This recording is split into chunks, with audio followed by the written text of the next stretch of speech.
So today I want to help break down some of the rumors and developments around XRP, which I think are super fascinating. I actually believe this technology is going to be very important. Ripple's a company of really professional people working really hard on this. That's why we chose XRP. We believe in XRP. We're not making a price prediction, but we do believe it's a coin that will have the most utility out there. Canadian XRP ETFs, for example, which launched just a few weeks ago, have already seen roughly $280 million in trading volume. And BlackRock, which is the world's biggest asset manager with over $10 trillion under management, is rumored to be exploring XRP's blockchain technology to tokenize their global assets.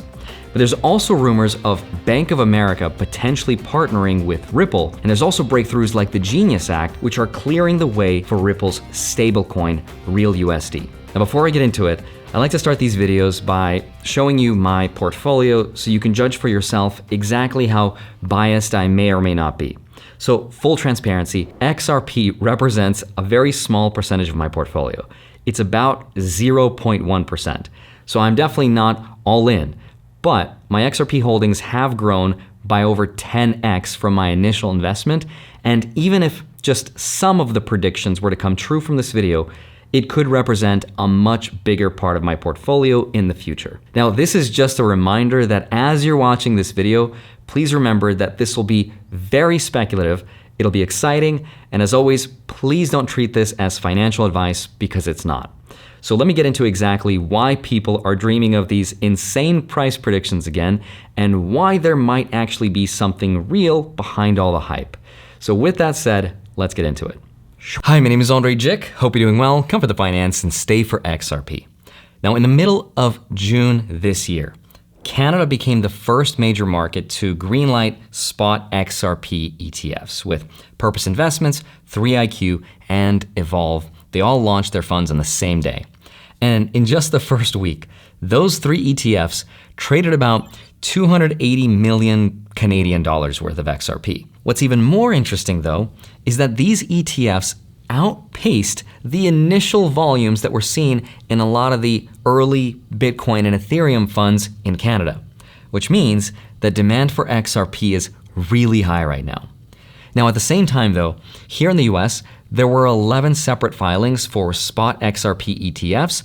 They are now pending with the SEC, and analysts from Bloomberg are now assigning a better than 80% chance that at least one of these US XRP ETFs will be approved by the end of the year. Now, if this were to happen, though, we could see the same pattern that happened in Canada, that the XRP ETFs could see more money flowing into them than both Bitcoin and Ethereum ETFs. But next up, let's talk about regulation and why it actually matters for XRP's real-world use cases. Because on July 18th, Congress passed and the president signed the Genius Act, which is the first ever federal framework for dollar-backed stablecoins. Now that this law is in effect, it's going to require every stablecoin to be 100% backed by liquid assets, have monthly reserve audits to make sure that everything's legit, and stablecoins will have to meet strict consumer protection standards.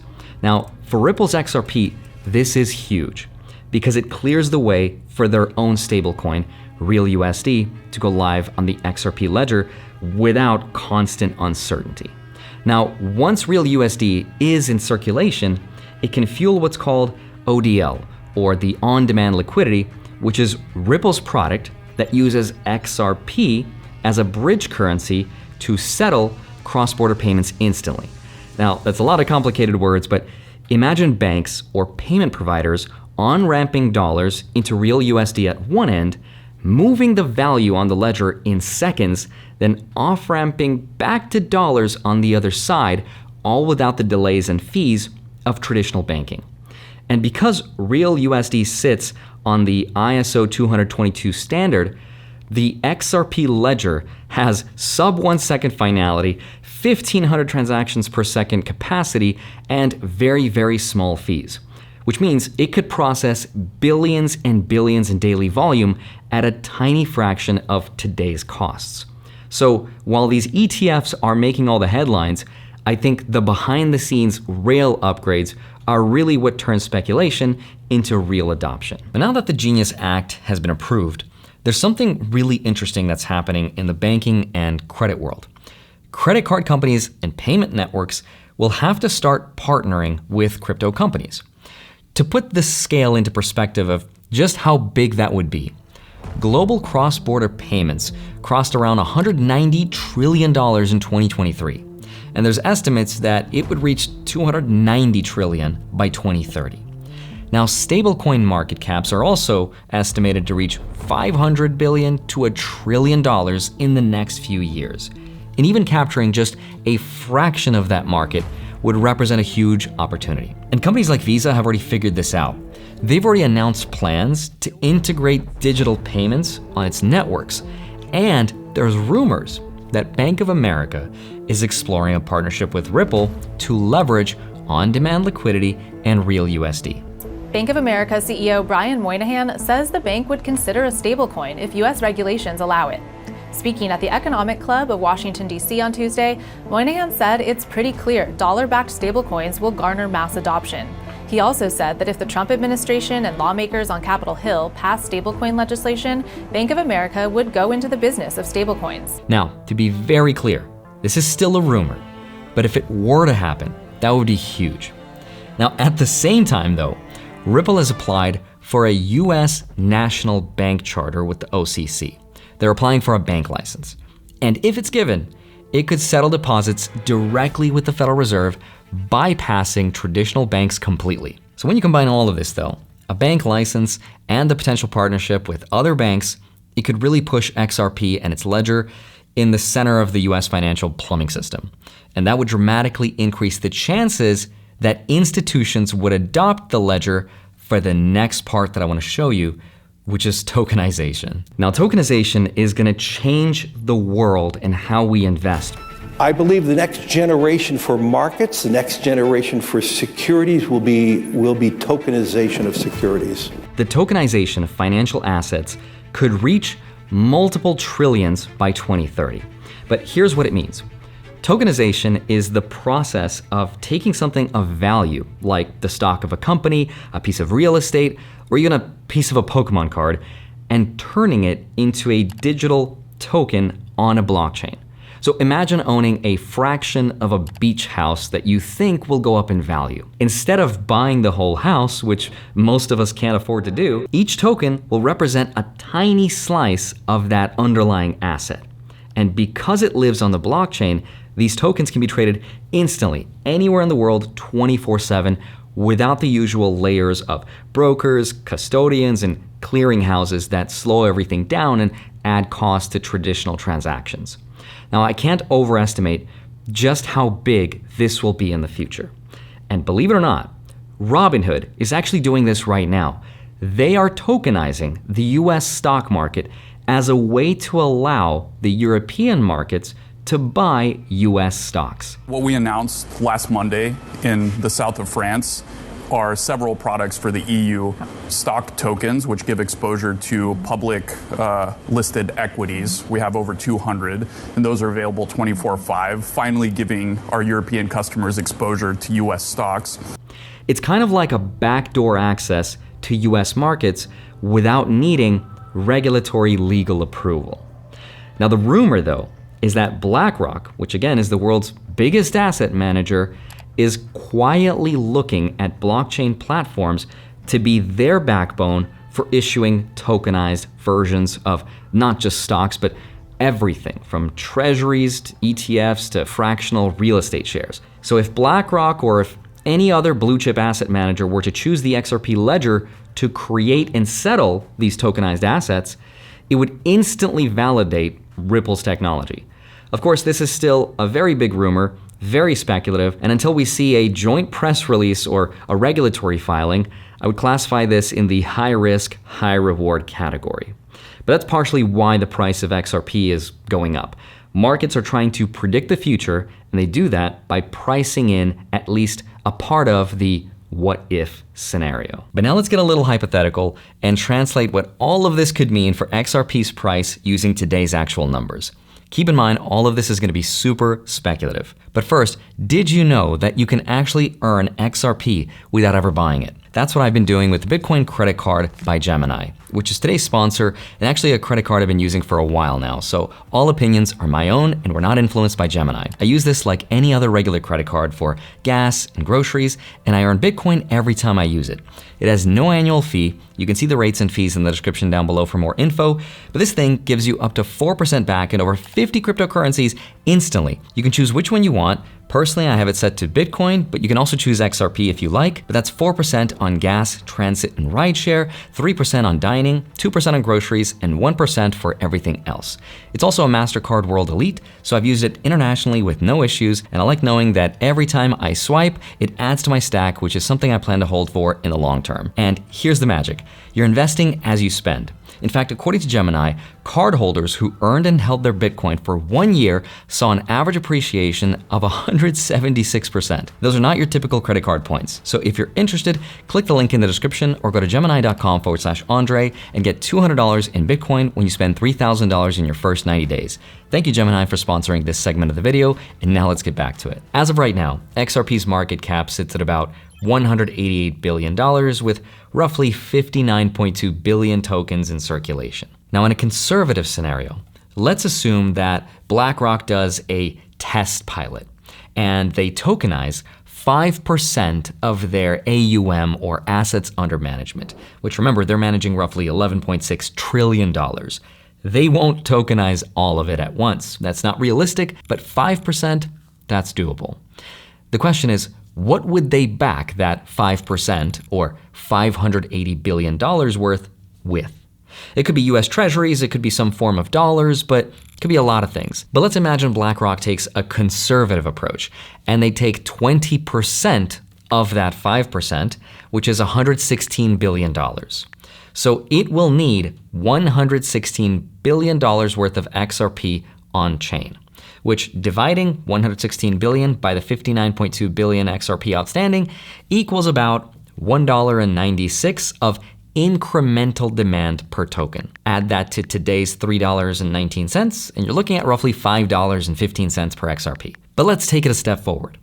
The base case, not conservative, but maybe something more realistic. What if BlackRock backs 50% of that pilot program in XRP?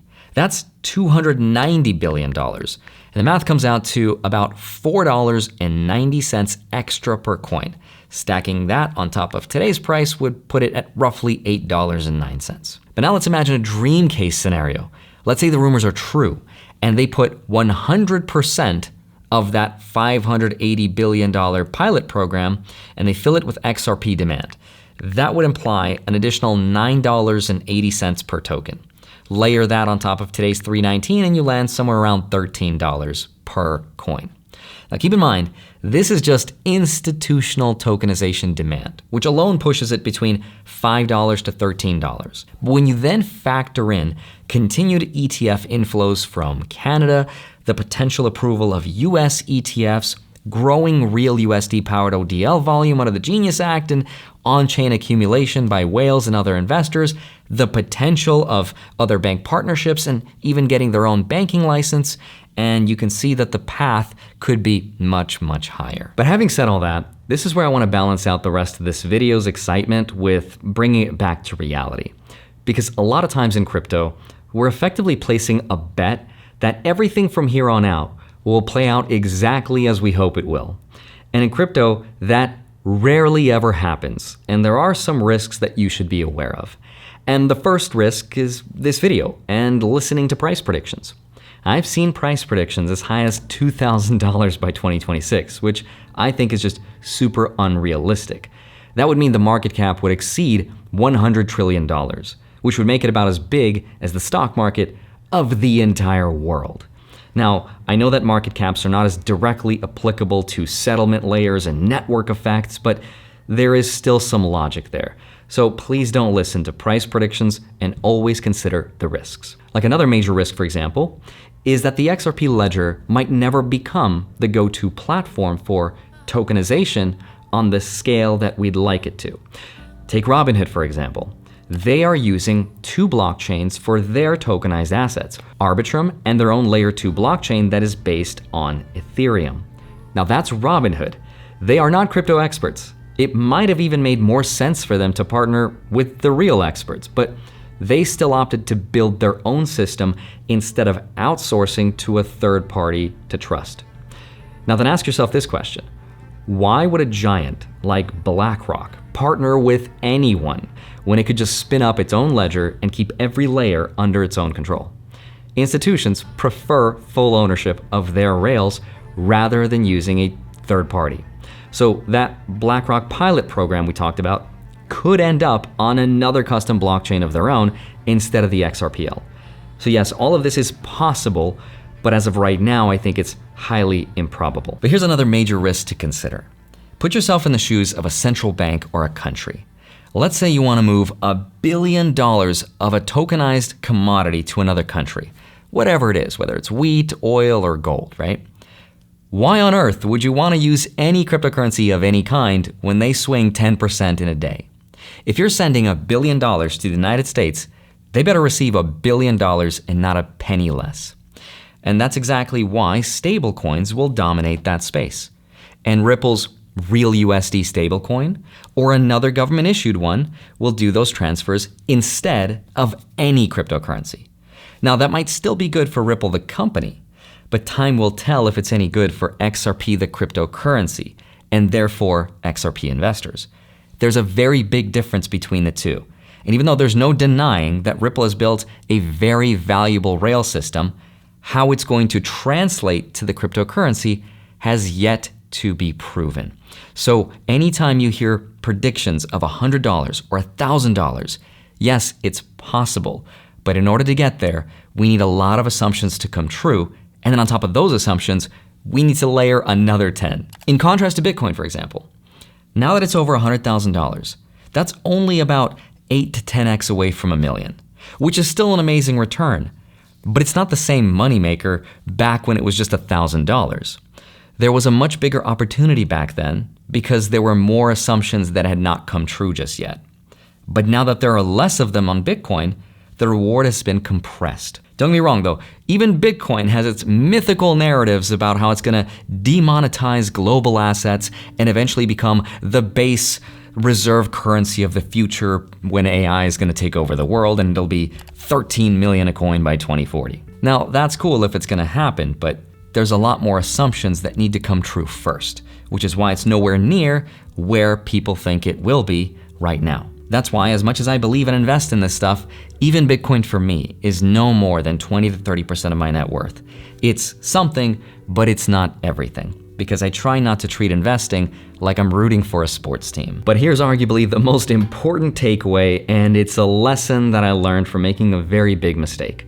Keep in mind, this is like 2017 Andrei, but I once put a big part of my savings into a cryptocurrency I thought would 1000x, and it never did.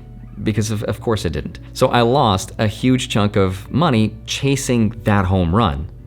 But looking back at it though, I realize now that I only needed to invest just enough that if the story came true, I could turn my savings into $1 million.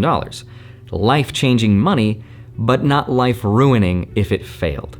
Because think about it, missing out on the profits from $1 million to $5 million, or from $5 million to $10 million, it's not a huge lifestyle upgrade. But the downside of losing my entire savings could be catastrophic. That asymmetry is the key. It's so counterintuitive, but big upsides don't require risking everything. In fact, they require risking less. Now, I'm not saying don't chase your dreams. Crypto is where a lot of money can obviously be made. Just don't mortgage your house to do it or use up all your savings. And if you come across a video with 1 million views predicting something and it's exciting, please do your own research first, make small, smart bets, diversify, and only risk what you can afford to lose. So smash that like button if this made sense to you, subscribe if you haven't already. I'd love to see you back here next week. I'll see you soon. Bye-bye.